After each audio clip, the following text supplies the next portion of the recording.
Hello guys, welcome to my channel. তো আমি এখন স্কুটি চালানো শিখছি। তো আগের ভিডিওতে দেখিয়েছিলাম যে আমি অনেকটাই পা রেখে রেখে গাড়ির ওয়েট প্লাস অনেকটাই ব্যালেন্স করতে শিখে গেছি। তো আমার হাজব্যান্ডই আমাকে গাড়ি চালানো শিখিয়েছিল। অনেক ট্রেনারের সঙ্গে কথা বলেছিলাম, তো তাদের সঙ্গে আমার সুইটেবল হয়নি শেখা। কেউ চার্জ বেশি বলছে, কারো টাইমের সঙ্গে সেট হচ্ছে না। তো আমার হাজব্যান্ড বলল যে চলো, অত দরকার নেই কারোর, আমি শিখিয়ে দেবো। তো সে তার টাইম অ্যাডজাস্ট করে আমাকে শিখিয়ে দিয়েছে। রোজ দিনই অল্প অল্প টাইম, 1 ঘন্টা টাইম নিয়ে নিয়ে আমি মোটামুটি অ্যাটলিস্ট শিখেই গেছি। তো পা ফেলে ফেলে আমি মোটামুটি ক্যারি করতে পারছি।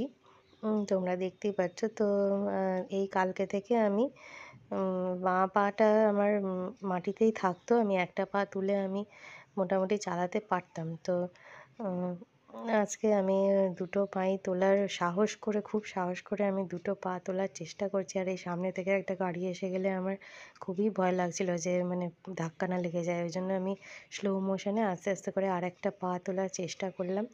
তো অ্যাটলিস্ট আমি পেরে গেছি। তো এটা আমার খুব খুশি লাগছে যে গাড়ি চালাতে শিখে। তো কেমন লাগলো ভিডিওটা অবশ্যই জানিও।